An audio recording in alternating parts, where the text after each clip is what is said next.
Bueno, muchas gracias a ATES por la oportunidad de participar. Eh, Vamos a hablar del enfoque para el diseño de las estaciones de la Blue Line en Jerusalén, que hicimos desde GeoConsult, la oficina de Salzburg. Vamos a dividir la presentación en cuatro partes, empezando por una información general de qué es este proyecto, cómo influye en la calidad de vida de la gente de la ciudad. Vamos a pasar por un poco de la geología, los parámetros y uno de los desafíos que tuvimos, que fue las estructuras de karst, que es típica en la zona. El diseño estructural, cómo son las estaciones, cómo fueron hechos los modelos de Plaxis y los cálculos estructurales.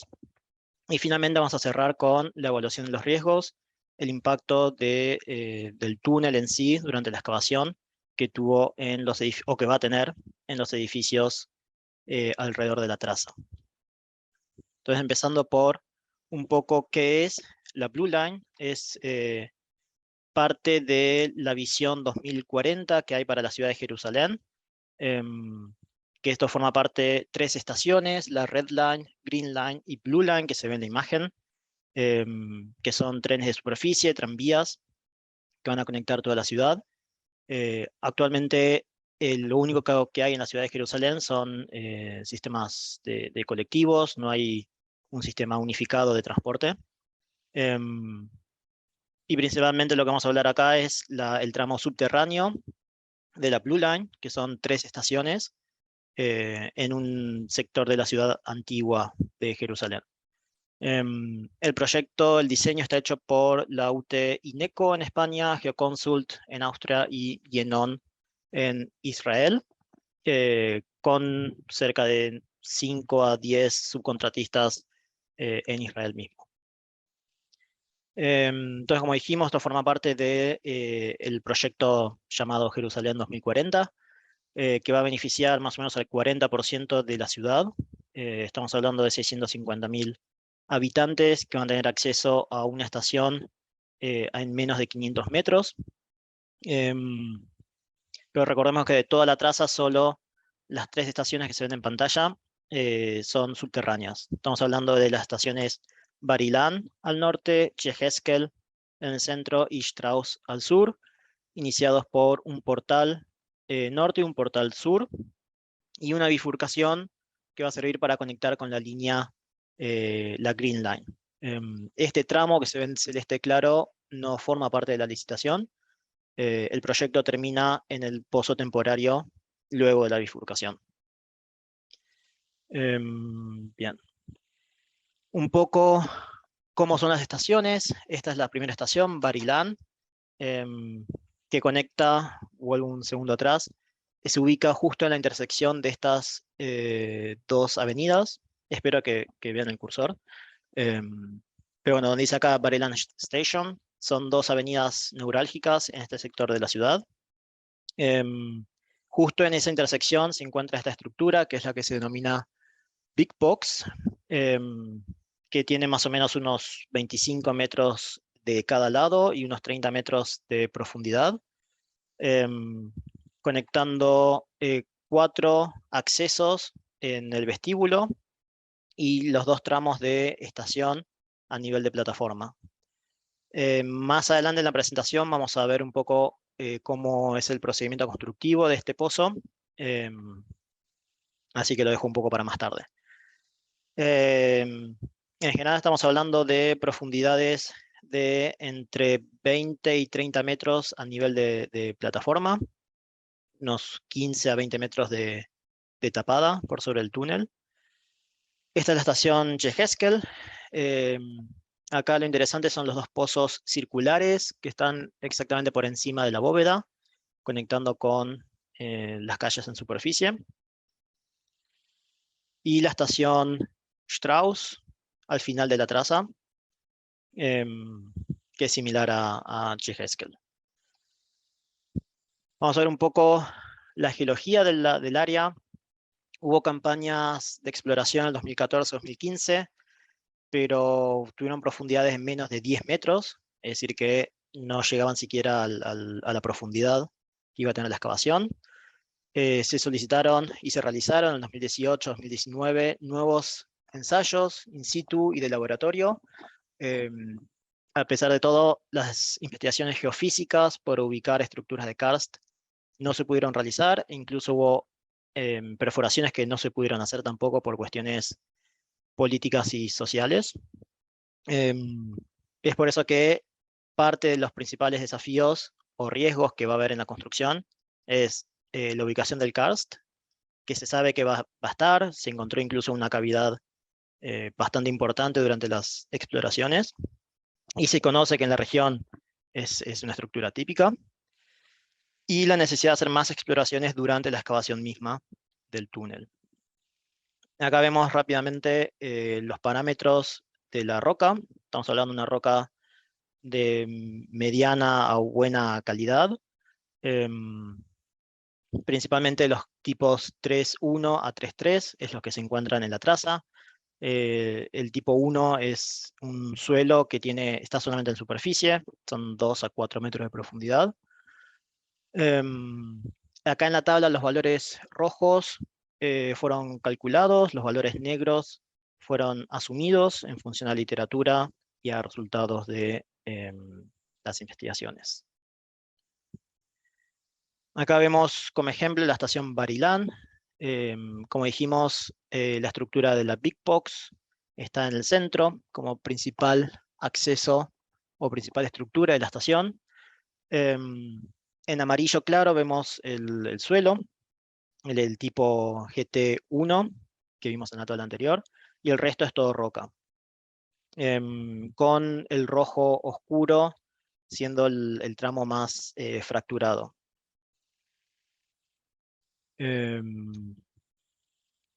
Bien, acá vemos un poco a la derecha la estructura de karst, una de las estructuras que se encontraron, es decir, se sabe que va a haber. Se esperan o se prevén cavidades y cuevas de entre quizás 5 a 15 metros cúbicos, pueden tener centímetros o varios metros de largo. Con lo cual eso tuvo que ser previsto en el diseño y dar soluciones durante la excavación y monitoreos o exploraciones durante la excavación. En función a otros proyectos y a más o menos la estructura que se sabe que existe en la ciudad de Jerusalén, se esperan estructuras del tipo 4, es decir, quizás se encontrarían pequeñas cavidades a lo largo de la traza, con posibilidades de estructuras del tipo 1 a 3 como excepciones, es decir, grandes cavidades localizadas en cualquier lado alrededor del túnel. El tipo 5 y 6, los últimos, no son esperados, no son previstos en la traza. Para esto lo que se hizo fue definición de distintos escenarios, ubicando las estructuras de karst, las cavidades en distintas zonas alrededor de las cavernas, y realizar modelos en Plaxis para determinar qué medidas hay que tomar dependiendo del tamaño o la distancia de la cueva entre la línea de excavación hacia la cueva misma. Acá vemos algunos ejemplos de algunos de los tantos modelos que se hicieron en Plaxis para esta geología en particular, ubicando cavidades en distintas zonas, a distintas separaciones con la línea de excavación. La idea de esto fue definir, dar una guía de procedimientos a realizar tanto durante la excavación como para el recubrimiento secundario, en función, por ejemplo, de la distancia de las cuevas o de las cavidades con la línea teórica de excavación.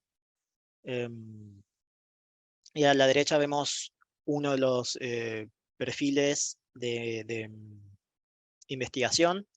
La idea es mapear alrededor de la caverna y el frente de la excavación, tanto por debajo de la solera como a los laterales y sobre la bóveda, conocer con bastante precisión la ubicación de cavidades.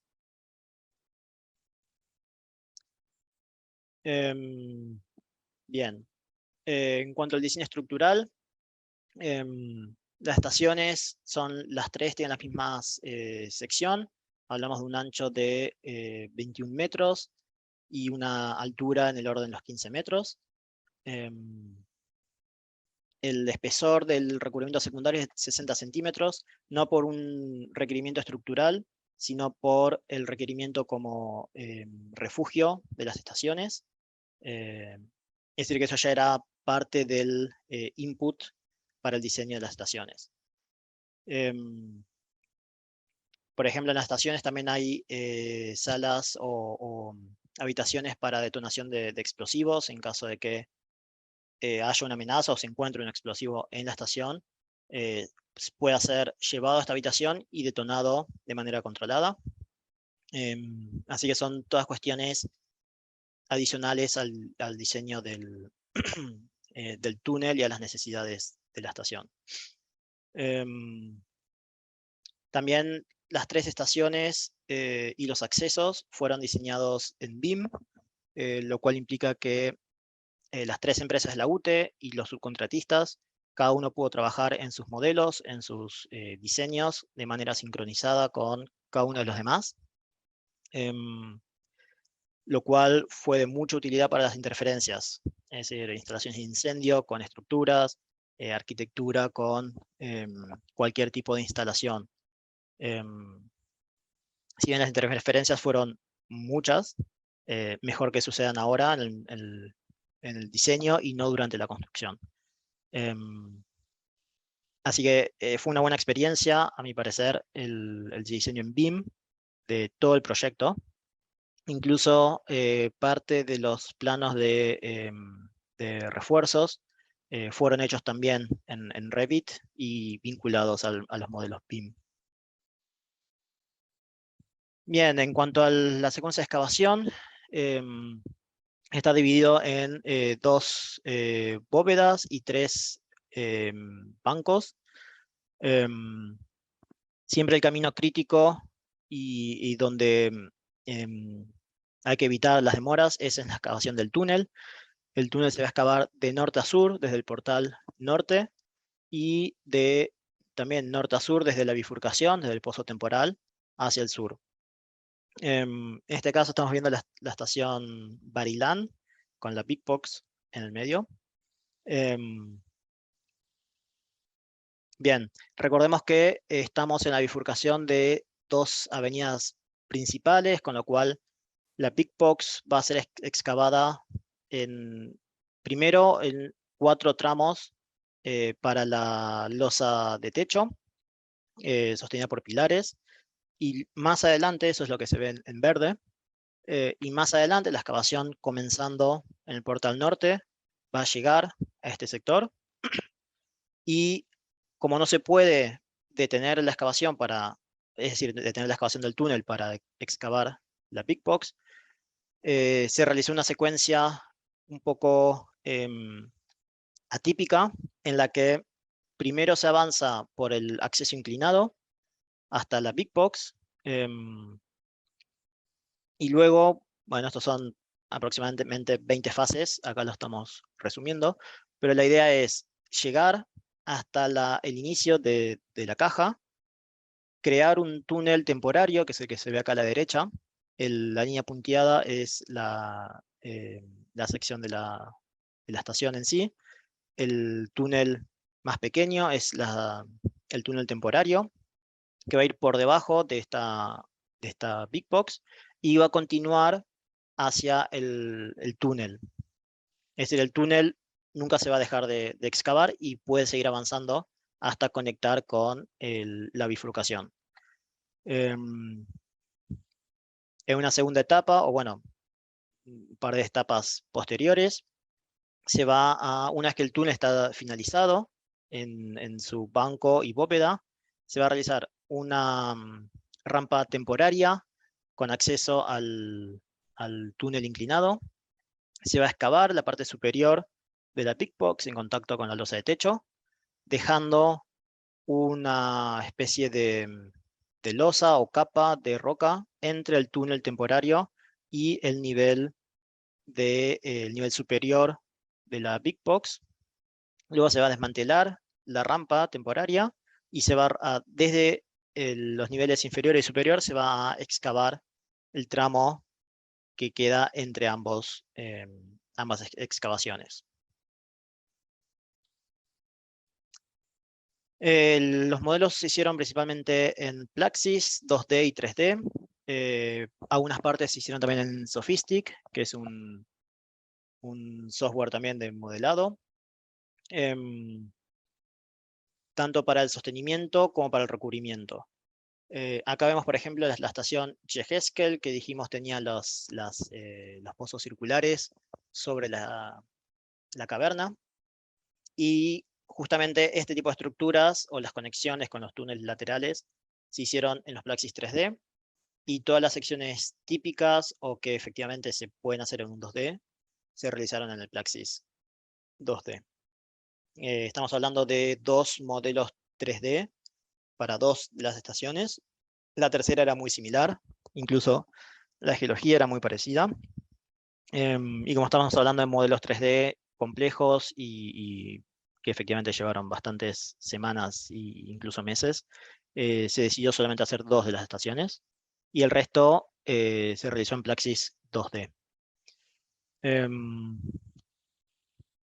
Bien, para las Plaxis 2D se realizó desde ya la calibración con un modelo de 3D simple, sin estructuras adicionales, simplemente se modeló la estación en una longitud de 40 a 50 metros y se calibró el factor de relajación beta para utilizar en el modelo 2D. Acá vemos a la izquierda un modelo, en este caso es con 2 túneles paralelos por encima de la caverna. Esto es el 2D. A la derecha vemos el modelo 3D con la misma escala.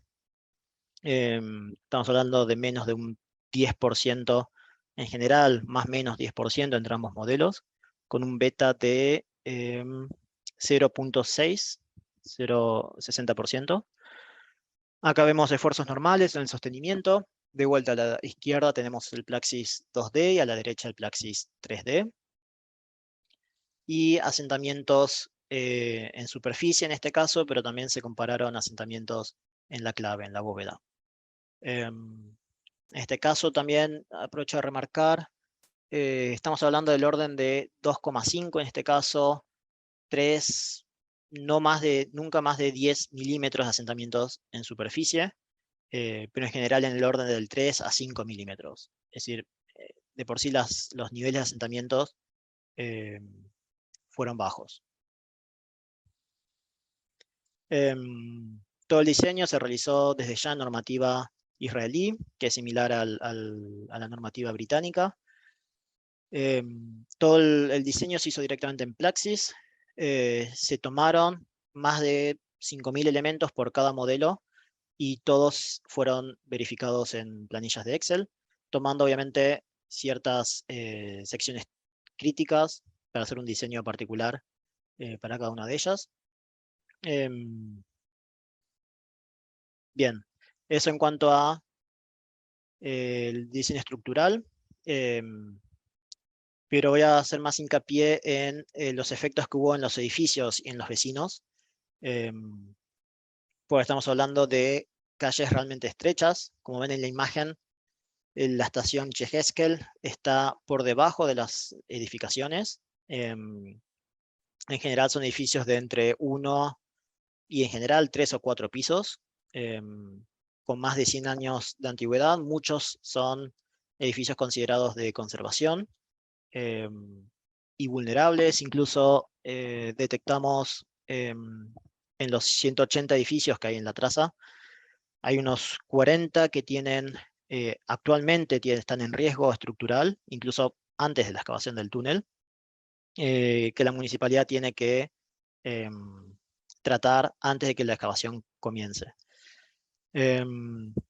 Por cuestiones políticas y sociales, no se pudieron explorar o inspeccionar todos los edificios.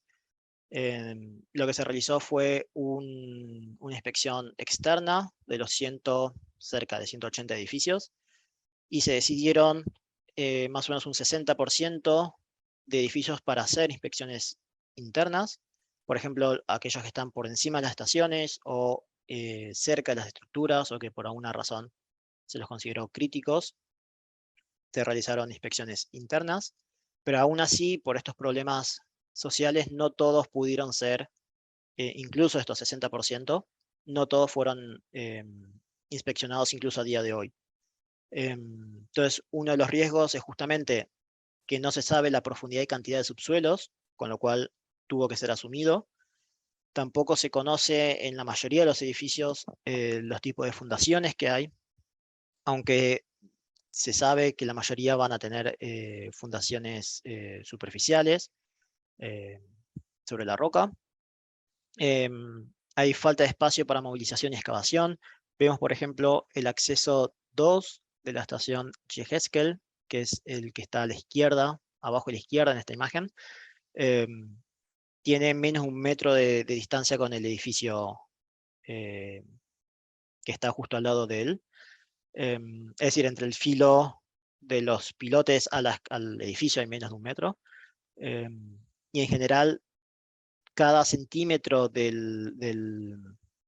las áreas de trabajo en superficie tuvieron que ser diseñadas y coordinadas entre los equipos locales para los permisos municipales y entre los equipos estructurales,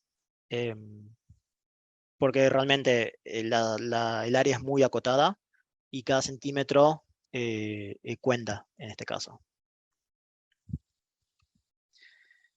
Como la información de los edificios no es buena en general,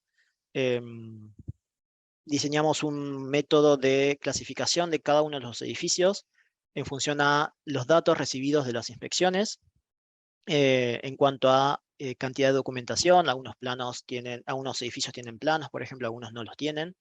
Su estado físico, su vulnerabilidad, el uso de los edificios, si es un hospital, si es una escuela, es un domicilio. Llegando a un sistema de clasificación por disminución de la tipología.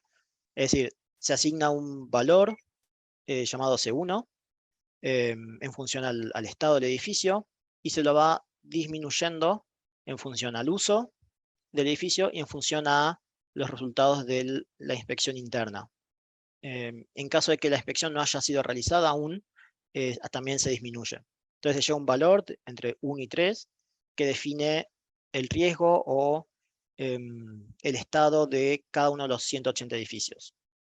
En paralelo, se analiza el impacto constructivo según Burland, usando las curvas típicas de cada una de las estructuras para distintas progresivas de la excavación, es decir, para el túnel, para los portales, estaciones y accesos, y se localiza cada uno de los edificios en función de estas curvas en Excel. Entonces se sabe para cada edificio los asentamientos que le corresponden, la inclinación que le corresponde, y en función a eso se le asigna un nivel de impacto y de medidas a considerar durante la excavación. Todo esto da como resultado el plan de monitoreo y el plan de acciones, es decir, qué hay que realizar en función a las mediciones de asentamientos o de vibraciones. Los edificios cuentan con, en función a esta clasificación, con medición de vibraciones, asentamientos, inclinómetros y mediciones de fisuras.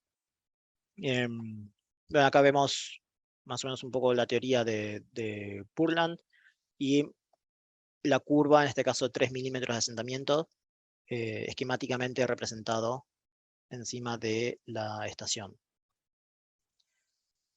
Acá vemos de vuelta la estación Yehezkel. Esta vez los colores corresponden a el número de clasificación del 1 al 3. En este caso los rojos son categoría 3, que significa un mayor riesgo y por lo tanto mayor nivel de monitoreo. Los edificios verdes son categoría 1, significa que son físicamente en buenas condiciones, tenemos buenos planos de los edificios, no son de uso, no son por ejemplo hospitales, Con lo cual el riesgo que va a haber durante la excavación es menor. Y desde ya esto se hizo para los 180 edificios. También aclarar, creo que no lo mencioné, ahora el diseño se encuentra en licitación hasta diciembre, creo, de este año, o noviembre incluso de este año. Se va a asignar el año que viene a la empresa constructora, y la excavación misma debería comenzar, si no mal me equivoco, a fines del año que viene, posiblemente en el 2024. Así que bueno, estamos pendientes del avance. Muchas gracias y bueno, cualquier cosa, este es mi email por cualquier consulta que quieran realizar.